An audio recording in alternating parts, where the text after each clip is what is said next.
Oi pessoal, agora a gente vai tratar sobre os ciclos biogeoquímicos. Eu comentei no módulo anterior que a gente iria estar gastando um tempinho aí para poder revisar essa parte aqui também, ciclo da água, do gás carbônico, do oxigênio e depois do nitrogênio. São ciclos relacionados à vida e fundamentais para a vida. O primeiro, o básico, o principal, é o ciclo da água. A água, ela é a substância básica da vida, é fundamental para a vida. A vida é constituída de água, é baseada no carbono, mas ela existe e funciona na presença de água. O metabolismo das nossas células precisa de água. O metabolismo das enzimas precisa de água. Quando você pensa numa semente, por exemplo, que ela fica dormente durante muito tempo até germinar, o que precisa para ela germinar? Ser umedecida. E por que ela precisa ser umedecida? Porque ela tem pouca água. E as enzimas hidrolíticas que estão ali não vão funcionar na ausência de água. E quando umedece, começa a funcionar e o desenvolvimento da planta acontece. Não existe vida na ausência de água. Bom, o ciclo da água, a gente tem o que a gente chama de ciclo curto, que é chamado de geoquímico, que não inclui os seres vivos, e o ciclo longo, que chama de biogeoquímico, que vai incluir os seres vivos. O ciclo curto da água é aquele mais simples, aquele mais comum que a gente está acostumado a passar e a falar, que é o que? A água vai evaporar lá nos oceanos, né, nos depósitos de água principais, no rio evapora também e tal, mas os principais do planeta são os oceanos, o maior volume de água. Ela vai evaporar, vai condensar na atmosfera, formar nuvens e depois vai precipitar, principalmente em forma de chuva, mas também pode ser por granizo, por gelo, neve, como for, né? Quando ela precipita, ela vai entrar na composição de rios que vão descendo até voltar para o mar, ou então penetra no subsolo, nos lençóis freáticos e vão voltar para o mar também, e ela fecha o chamado ciclo curto ou geoquímico, não passando pelos seres vivos. E o biogeoquímico? O biogeoquímico é aquele que a água passa pela vida, passa pelos vegetais e animais também. Quando a água ela é absorvida pelo solo depois que ela precipitou, ela fez o ciclo curto, né? O ciclo longo também faz o mesmo processo, ou seja, evaporou. Precipitou, deixa eu tirar aqui. Ela precipitou e ela penetrou no solo. A raiz das plantas vai captar essa água. E essa água que vai ser captada pela raiz das plantas, ou até que vai ser ingerida pelos animais, a gente fala daqui a pouco essa parte também, mas é que vai ser absorvida pela raiz das plantas, as plantas vão conduzir pelos vasos condutores até as folhas, e lá nas folhas ela vai ser utilizada para fotossíntese, é isso que a gente aprende. Só que o que a gente não pensa é o seguinte: 99% da água que foi absorvida pela raiz e que foi lá para as folhas não vai ser usada para fotossíntese, ela vai evaporar ou vai sair pela transpiração ou pela gutação ali dos vegetais. Só 1% da água que vai ser utilizada na fotossíntese. Ainda assim, o ciclo da água é um ciclo onde toda a água que circula no planeta, ela permanece constante. O que eu estou falando? Se ela chegou até nas folhas e ali ela saiu pela transpiração ou pela gutação, a respiração também vai eliminar a água. Mas é um processo que a gente vai falar quando a gente estiver tratando ali da parte dos animais também. Mas por transpiração e gutação, ela volta para o ambiente. E ela volta da mesma maneira. Fechou o ciclo ali mesmo. Acontece que esse 1% que foi aproveitado pela fotossíntese, ele vai compor os carboidratos, porque a folha vai receber essa água que veio captada pela raiz, vai captar CO2 e vai fundir, utilizando a energia luminosa, o CO2 mais H2O, produzindo os carboidratos, né?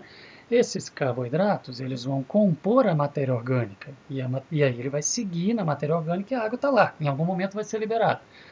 Só que esses 99% que saem pela transpiração dos vegetais ou pela evaporação do solo mesmo, da água que está ali no solo, a gente vai falar que essa água ela está voltando para a atmosfera por um processo que chama evapotranspiração, evaporação e transpiração.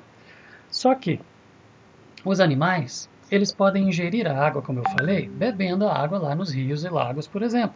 Mas os animais também podem absorver a água comendo vegetais. Os vegetais têm reserva de água, os vegetais têm água nos seus vasos condutores, os vegetais têm a água armazenada ali na matéria orgânica, no carboidrato. Se isso aconteceu, o ciclo continua. Essa água, ela além de voltar para o ambiente ali pela transpiração do animal também, essa água ela pode também ser eliminada, ser liberada de novo pela respiração do animal ou pela respiração da planta. O que significa isso? O carboidrato que foi produzido e a água entrou na composição do carboidrato, a glicose, ele foi produzido, ele está ali no vegetal ou ele está ali no animal. Quando o vegetal respira, ele vai quebrar, ele vai fazer o efeito oposto, ele vai quebrar esse carboidrato e liberar de novo o gás carbônico e liberar a água outra vez, e ela volta para o ciclo, ela volta para o ambiente.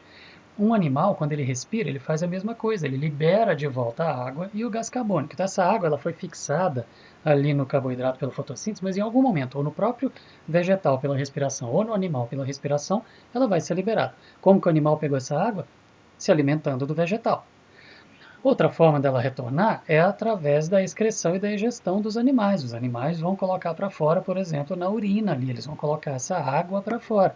E quando ela volta para o ambiente, ela vai ser aproveitada novamente e volta para o ciclo. Então, a água ela pode ser devolvida por vários caminhos diferentes. Vegetais e animais, eles vão devolver por esses processos, mas ainda assim sobra água na composição da matéria, da massa, do organismo deles.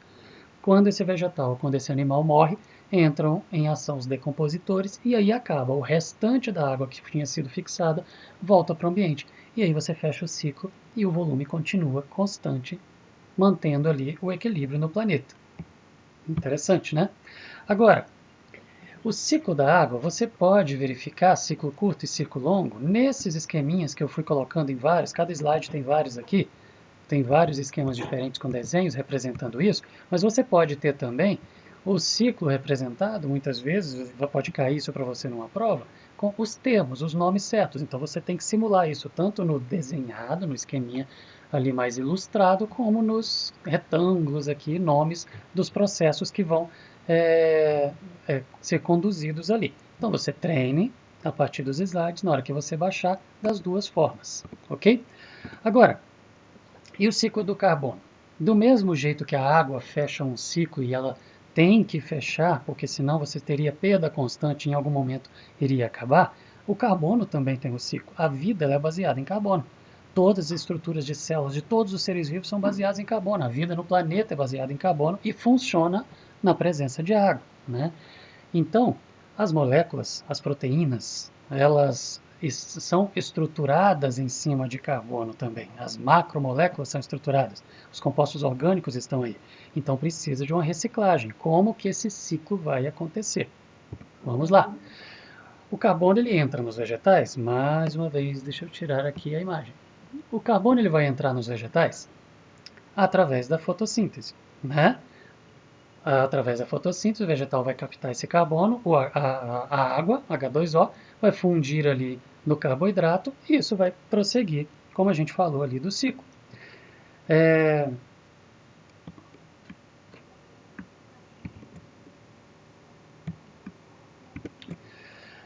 Bom, o carbono, como eu falei, ele vai ser fixado ali pela fotossíntese, então ele vai entrar nos vegetais pela fotossíntese, né? O carbono atmosférico, CO2, né? Vai entrar pela fotossíntese, entra nos compostos orgânicos e segue pela nutrição a cadeia alimentar. Só que uma vez dentro do vegetal, ele pode seguir alguns caminhos diferentes. Ele pode, por meio da respiração do próprio vegetal, voltar, como eu já citei ali atrás. Volta para a atmosfera sendo liberado, porque quebrou, o vegetal na respiração quebrou esse carbono e ele foi liberado. Agora, ele pode também passar para os herbívoros. O herbívoro comeu um vegetal, ele levou o carbono para ele. Lá no animal, o herbívoro comeu o vegetal, lá no animal ele vai decompor isso, quebrar em aminoácidos e remontar isso lá dentro das células em proteínas animais. Então ali ele segue a cadeia alimentar porque o herbívoro comeu o vegetal, incorporou esse carbono nas suas proteínas, um outro carnívoro comeu o herbívoro, ele está conduzindo esse carbono, e ele vai seguir a cadeia alimentar em todos os níveis tróficos até que algum organismo, em algum momento, utilize na respiração aquela molécula que tem o carbono fixado e utilizando isso na respiração, esse carbono vai ser liberado e retornar para o ambiente. Então, o carboidrato que fixou o carbono lá no vegetal virou reserva vegetal, foi alimento para o herbívoro decompõe isso na respiração devolvendo carbono, ou então o herbívoro é comido pelo carnívoro e a reserva vegetal que tinha sido comida pelo herbívoro e que virou reserva no herbívoro vai para o carnívoro e isso segue o caminho ali. Então o carbono ele vai estar em várias moléculas diferentes, de formas diferentes, como a gente falou, estruturados ali. Você vai ter carbono em proteína, você vai ter carbono em carboidrato, ele está ali fixado e ele está fechando o ciclo em algum momento. Ele está sendo conduzido aqui ainda na cadeia alimentar. Quando qualquer um dos organismos em qualquer nível trófico morreu, vai ser decomposto pelas bactérias e fungos decompositores, e aí esse carbono em todas as moléculas diferentes que ele tiver ali, ele volta para o ambiente a partir da decomposição. Agora, os animais que comeram o carbono, os animais que ingeriram o carbono através da nutrição, comendo o vegetal, ou comendo o herbívoro, ou comendo o carnívoro, no organismo deles, esse carbono também pode seguir alguns caminhos. Ele pode ser queimado simplesmente lá, queimando o carboidrato e devolvendo para a atmosfera através da respiração, mas ele também pode passar para um outro animal pela nutrição se ele for devorado por outro animal ali, se ele for alimento do outro animal. Mas ele também pode voltar para o ambiente através da decomposição se aquele animal ali morreu e foi decomposto. Agora, o material vegetal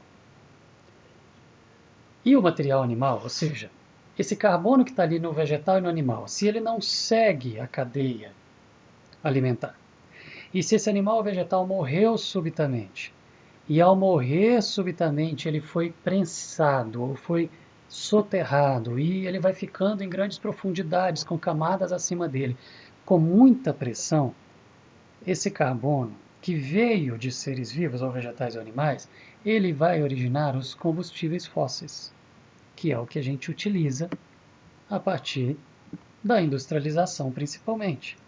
Esses combustíveis fósseis, carvão e o petróleo, eles têm carbono ali que foi fixado há milênios, há milhões de anos atrás, por processos de fotossíntese. Ele foi fixado, ele entrou na cadeia alimentar, mas ele acabou se tornando combustível fóssil por condições especiais e ideais para isso. Como que esse carbono volta para a atmosfera? Porque em algum momento o ciclo tem que ser fechado. Como que ele volta para a atmosfera? Quando a gente retira esses combustíveis fósseis e a gente utiliza na combustão, o CO2 volta para a atmosfera e a gente libera outra vez e fecha o ciclo.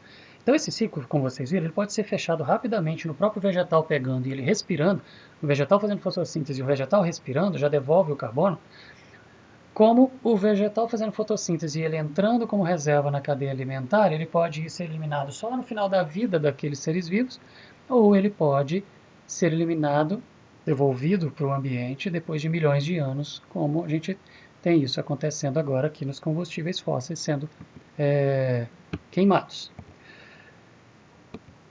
Bom, quando você for estudar, mais uma vez falando, na hora que você baixar os slides e for estudar, treine pelos esquemas animados aí, né, ilustrados, como eu mostrei para vocês aqui em vários slides, mas também treine pelos esqueminhas aqui apenas com os nomes para você entender todo o processo e acompanhar todo o processo, ok? Então vamos passar por ele aqui. O CO2 que está na atmosfera, ele é fixado pela fotossíntese nos vegetais. Os vegetais, por nutrição, né, no processo de nutrição, são comidos pelos herbívoros. E então, o carboidrato, que tem ali o carbono fixado naqueles vegetais, ele vai virar reserva animal.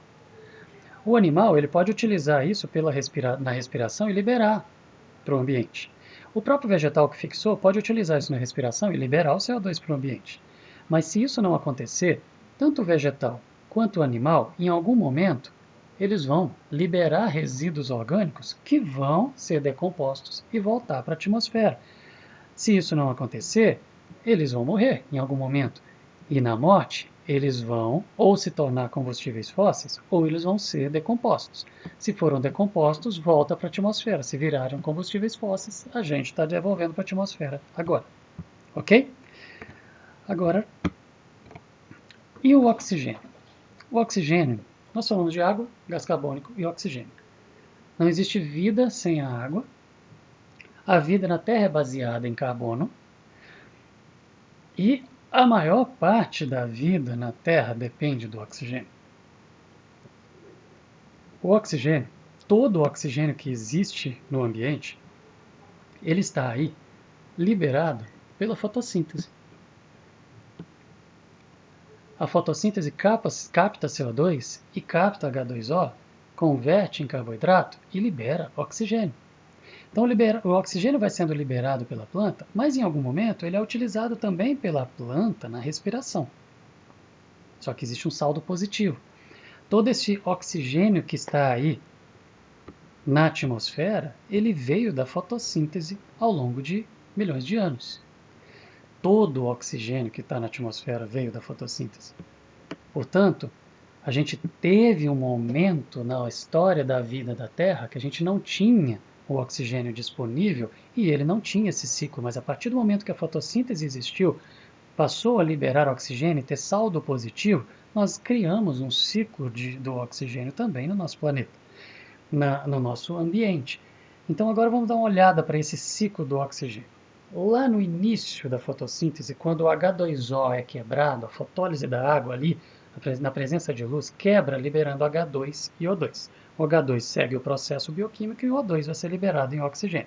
Os seres vivos vão captar esse oxigênio e fixar, prender esse oxigênio através da respiração, que é o oposto da fotossíntese. Pega um carboidrato, libera CO2 e H2O e pega o oxigênio. A fotossíntese libera o oxigênio, fixa CO2 e H2O. Os dois processos são contrários, né? E os ciclos eles se fecham e se equilibram. Então, o ciclo do oxigênio e o ciclo e a fotossíntese são dois processos que têm alternância, interagem entre si com seus produtos de cada um e eles se completam e mantêm o equilíbrio dos dois no nosso planeta, mantendo a vida. Ok? Mais uma vez, avaliem o ciclo ilustrado, mas avaliem também e treinem também o ciclo a partir dos termos apenas. O oxigênio que está na atmosfera, ele vai ser fixado pelos vegetais, consumido pelos vegetais na respiração ou pelos animais na respiração. Mas, ao mesmo tempo, ele vai ser liberado pelos vegetais na fotossíntese, ok? A água que foi absorvida pelos vegetais vai, juntamente com o CO2, vai fazer a fotossíntese e vai liberar o oxigênio para a atmosfera ali e a gente fecha o ciclo, ok?